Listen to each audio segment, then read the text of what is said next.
कि दानेदार जिंक पर तनु HCl डालने से कौन सी गैस उत्पन्न होती है।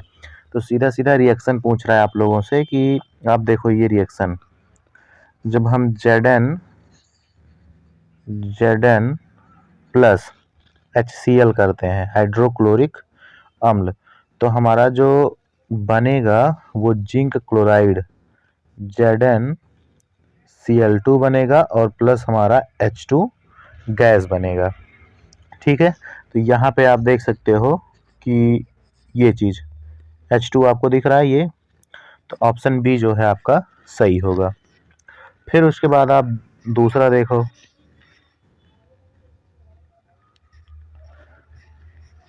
दूसरा कह रहा है मैग्नीशियम रिबन के दहन से वह किस रंग के चूर्ण में परिवर्तित हो जाता है। ठीक, तो यहाँ पे जो ऑप्शन आपका सही होगा वो होगा सफ़ेद, सी वाला। ठीक है, फिर उसके बाद तीसरा है मैग्नीशियम का वायु की उपस्थिति में जलना क्या है। तो जो तीसरा प्रश्न है आपका उसमें आपका ये सही होगा पहला वाला, ऑक्सीकरण। ठीक, उसके बाद है फोर्थ नंबर, रासायनिक अभिक्रिया में भाग लेने वाले पदार्थों को कहते हैं।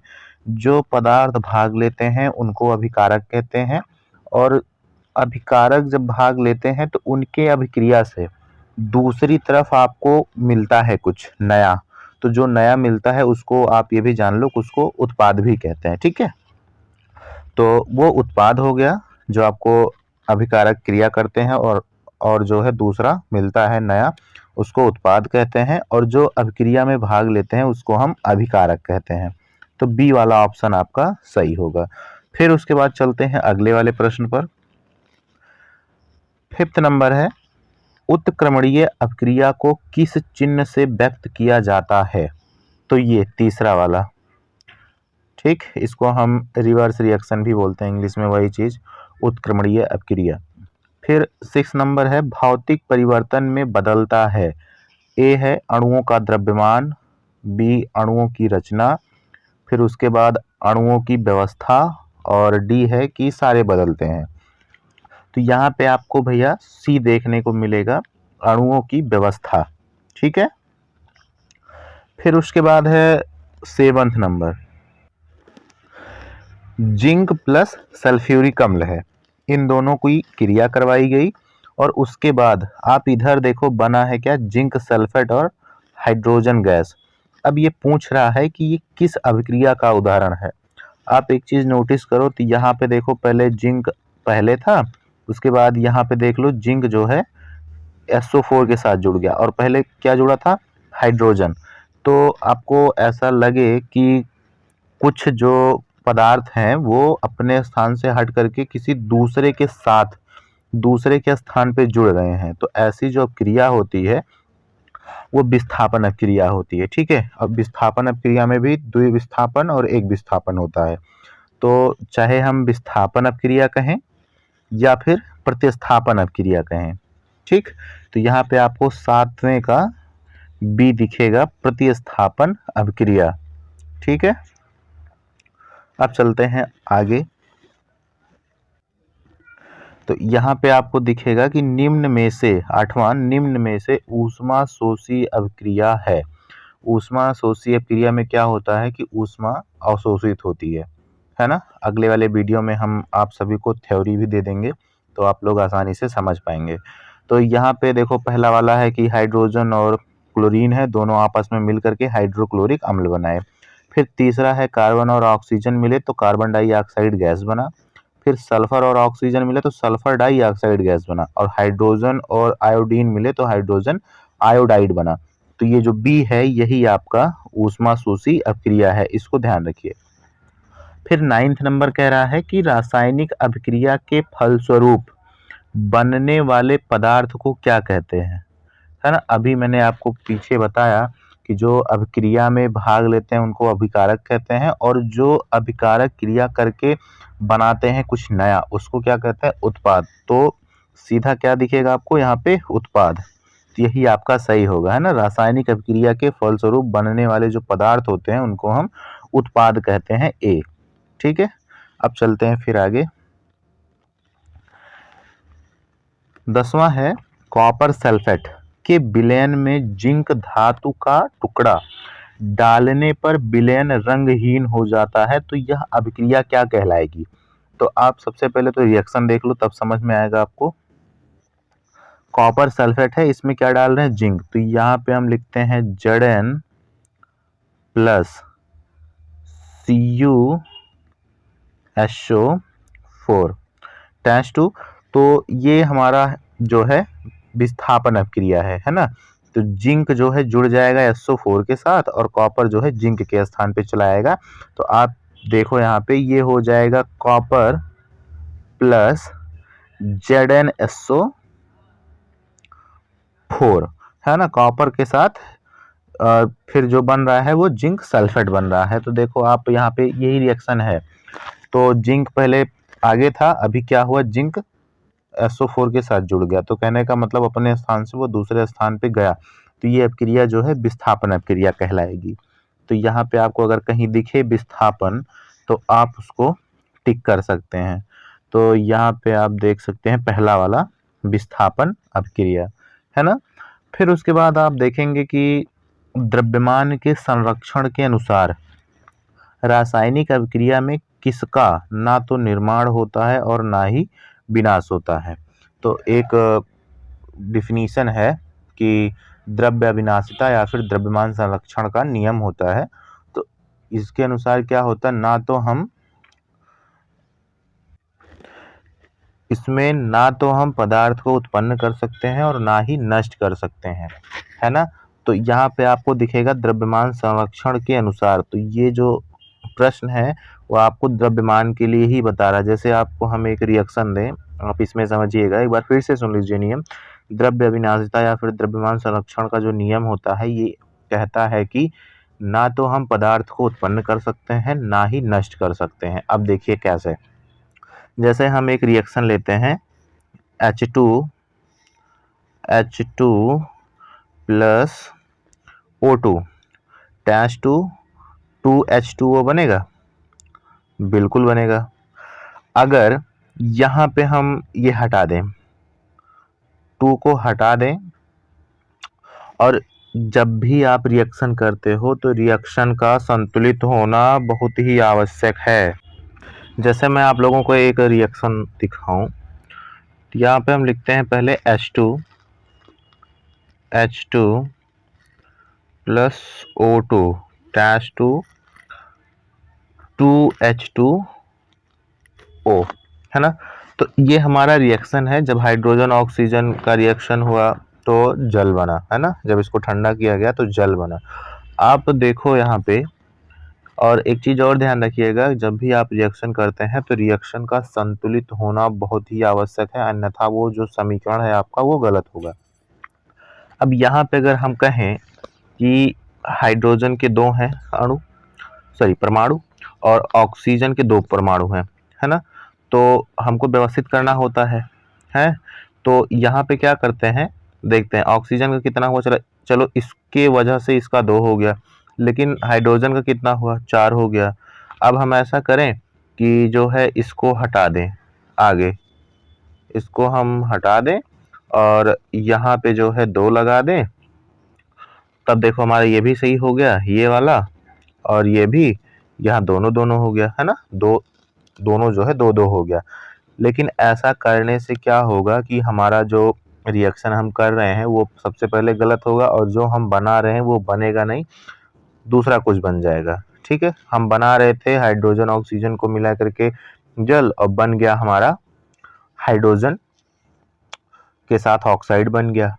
ठीक है, तो ऐसा नहीं होता है। जैसे क्या होता है ना कि आप किसी पदार्थ को नष्ट या फिर उत्पन्न नहीं कर सकते हो। हाँ, हालांकि आप व्यवस्थित जरूर कर सकते हो, ये चीज है ना। अब यहाँ पे अगर हम यहाँ पे 2 लगा देंगे और हाइड्रोजन के आगे 2 लगा देंगे, एक मिनट रुक जाइए, थोड़ा सा हम सही से लिख दें, दिखाई पड़े आप लोगों को। यहाँ पे 2H2 plus O2 टैश to 2H2O है ना। अभी ये भी संतुलित है, ये भी संतुलित है, ये भी है और ये भी है। तो द्रव्यमान संरक्षण का जो नियम होता है वो द्रव्यमान के ऊपर ही होता है ना। तो ये आपका सी दिख रहा होगा, ये सही है। फिलहाल डेफिनेशन है कि ना तो हम पदार्थ को उत्पन्न कर सकते हैं ना ही नष्ट कर सकते हैं, तो आपको लगे कि पदार्थ का है, तो नहीं। द्रव्यमान संरक्षण का नियम है तो वो द्रव्यमान के ऊपर ही लागू होगा, तो इसमें आप कंफ्यूज मत होइएगा, ठीक है। अभी जैसे इसमें है ना कि आप अब जिसका जो द्रव्यमान है, जैसे हाइड्रोजन का 1 है, अब आप इसको बढ़ा सकते हो, नहीं बढ़ा सकते हो, घटा सकते हो, नहीं घटा सकते हो। ऑक्सीजन का 32 है, सॉरी 16 है, तो आप इसको बढ़ा दोगे, नहीं बढ़ा पाओगे, घटाओगे, नहीं घटा पाओगे। तो वो घटता बढ़ता नहीं है, केवल हम उसको नंबर लगा करके इस तरीके से आगे संतुलित करते हैं, ठीक है। इसमें कुछ समझने वाली बात नहीं है, केवल ध्यान दीजिए। अब चलते हैं आगे।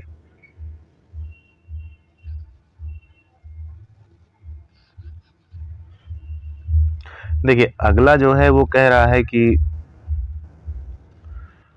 रासायनिक समीकरण में तीर के दोनों ओर जब तत्वों के परमाणुओं की संख्या बराबर हो जाती है उसे कहते हैं कंकाली समीकरण, पूरा समीकरण, असंतुलित समीकरण और संतुलित समीकरण। इसमें देखो 4 ऑप्शन है, चारों का मैं बता देता हूँ।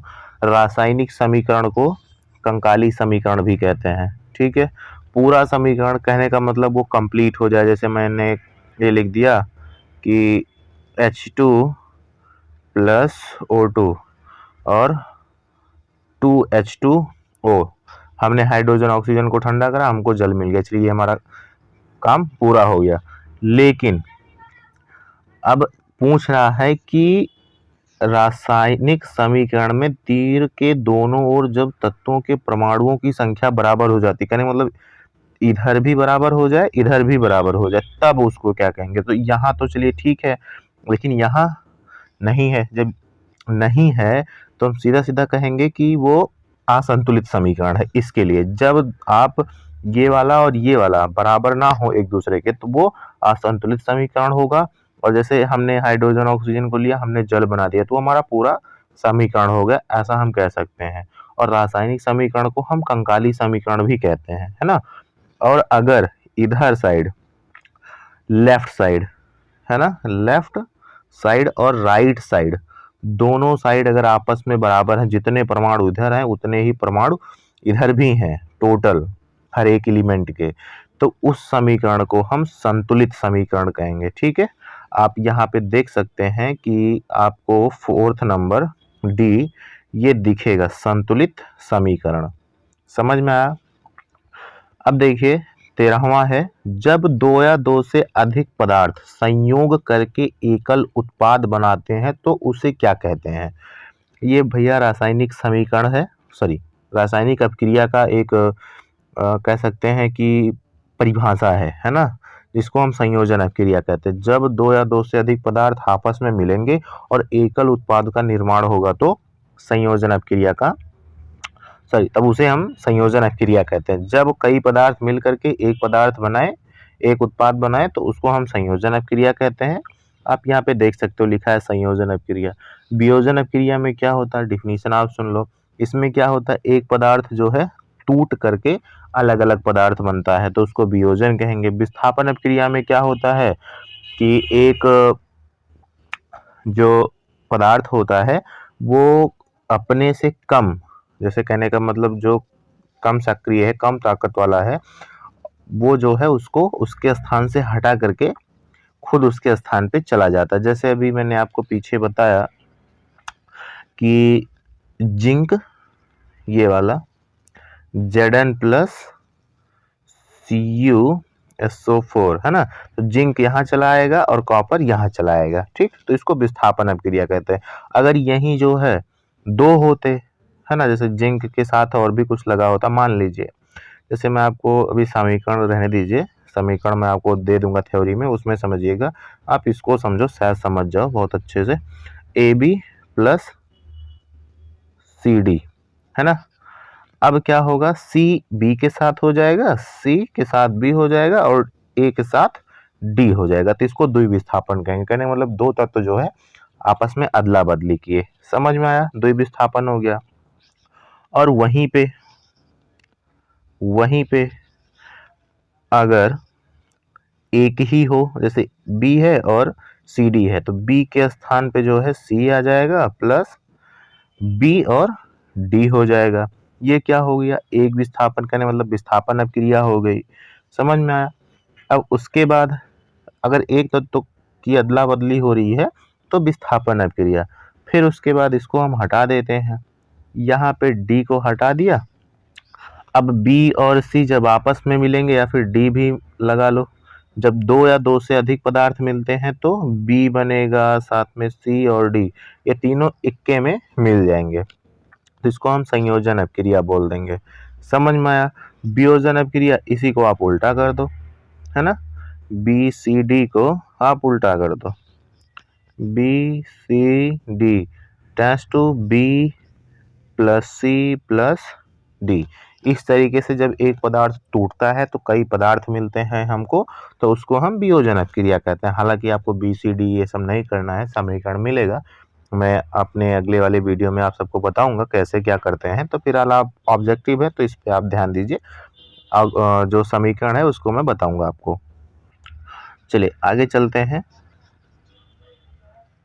आपको ये समझ में आया ना कि जब दो या दो से अधिक पदार्थ संयोग करके एकल उत्पाद का निर्माण करते हैं तो क्या बनता है, क्या कहते हैं उस समीकरण को, सॉरी क्या कहते हैं उस अभिक्रिया को, संयोजन अभिक्रिया। समझ में आया। वियोजन अभिक्रिया में एक पदार्थ टूट करके अलग अलग पदार्थ बनते हैं। विस्थापन अभिक्रिया में एक पदार्थ जो है स्थान की अदला बदली होती है, तो उसको हम विस्थापन अभिक्रिया करेंगे। कैसे कहेंगे वो आपको हम बताएंगे आगे। द्विविस्थापन में क्या होता है, द्वि पदार्थ स्थान की अदला बदली करते हैं, तो उसको हम द्विविस्थापन कहेंगे। ठीक है, तो यहाँ पे आपका जो ऑप्शन सही होगा वो होगा डी वाला, कि संयोजन अभिक्रिया का उदाहरण है। समझ में आया। अब चलते हैं आगे। 14 नंबर है ताप, दाब, उत्प्रेरक आदि को अभिक्रिया में तीर के निशान पर दिखाया जाता है। कहाँ, ऊपर, आगे, नीचे या फिर ऊपर नीचे। तो तीर के ऊपर नीचे हम दिखा सकते हैं, ये हो गया। और 250 डिग्री सेल्सियस या फिर और भी एटीएम 273 एटीएम, ये सब हम ऊपर नीचे दिखा सकते हैं। ठीक, तो हमारा हो जाएगा ये वाला ऊपर और नीचे। दो, या तो आप ऊपर दिखाइए या तो नीचे दिखाइए, वही दो जगह होती है, बाकी और कहाँ दिखाएंगे, है ना। ताप हुआ, दाब हुआ, उत्प्रेरक हुआ, तो इसको हम ऊपर नीचे दिखा सकते हैं। अब चलते हैं थोड़ा सा आगे और 15 नंबर है CH4 और ऑक्सीजन जब आपस में मेथेन और ऑक्सीजन जब आपस में क्रिया करते हैं तो क्या बनता है, CO2 और जल, वो भी गैस के रूप में दोनों बनेंगे, दोनों गैस के रूप में है तो दोनों गैस के रूप में ही बनेंगे। ठीक, समीकरण को संतुलित करना एक और भी होता है कि आप नंबर लगा करके संतुलित कर दिए, तो वो नहीं होता भैया। आपको ये भी बताना होगा कि जो आप एलिमेंट लिए हो, जो आप कंपाउंड लिए हो, वो किस में है, सॉलिड है, लिक्विड है, किस में है, वो भी आपको बताना होता है कि एक्वा में है ना।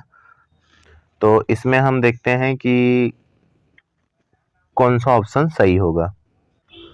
तो आप इसमें देख सकते हैं कि पहला जो है वो कह रहा है कि ऊष्मा छेपी, फिर ऊष्मा शोषी, ऊष्मा चालक, ऊष्मा सहारक।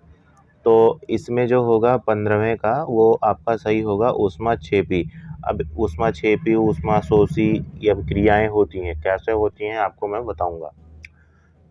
इसमें पहला वाला सही है। फिर उसके बाद है कि ग्लूकोज की जब क्रिया हम जल के साथ करवाते हैं तो हमारा कार्बन डाइऑक्साइड बनेगा, जल बनेगा, प्लस में ऊर्जा। अब पूछ रहा है कि इस रासायनिक अभिक्रिया का विशेष नाम क्या है, तो विस्थापन, वियोजन, द्विविस्थापन या फिर श्वसन। तो यहाँ पे आपका श्वसन होगा। ठीक, 16वें का सी सही है।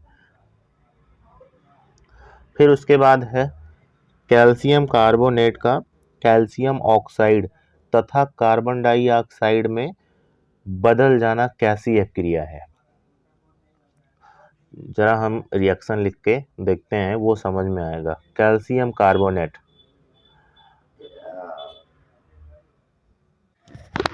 देखिए हम लिखते हैं, पहले रिएक्शन लिखेंगे ना तो समझ जाएंगे अच्छे से। कैल्शियम कार्बोनेट है तो यहाँ पे हम लिखेंगे Ca, एक मिनट रुक जाइए भैया, लिखते हैं CO3। कह रहा है कैल्शियम कार्बोनेट का कैल्शियम ऑक्साइड तथा कार्बन डाइऑक्साइड बनना। तो टेस्ट 2 करेंगे, calcium oxide CaO plus carbon dioxide CO2। अब ये कौन सी अपक्रिया है पूछ रहा है ना। आप देखो, मैंने पीछे बताया कि जब दो या दो से अधिक पदार्थ मिलेंगे तो क्या होगा, संयोजन अपक्रिया होगा। जब एक पदार्थ टूट करके दो अलग अलग नए पदार्थ देगा तो वियोजन अपक्रिया होगा। आपको कहीं दिख रहा है वियोजन, ये है वियोजन बी वाला, सही है। तो आप यहाँ पे देख सकते हैं वियोजन अपक्रिया इसको हम कहेंगे। समझ में आया? जैसे मान लीजिए ये आपको हिंदी नहीं समझ में आ रही है ना, तो आप इतना ध्यान रखिएगा कि आप उसको रिएक्शन कर लीजिएगा, है ना, इस तरीके से इसमें कन्वर्ट कर लेंगे रिएक्शन में, तो आप अच्छे से समझ पाएंगे। समझ में आगे देखो आप,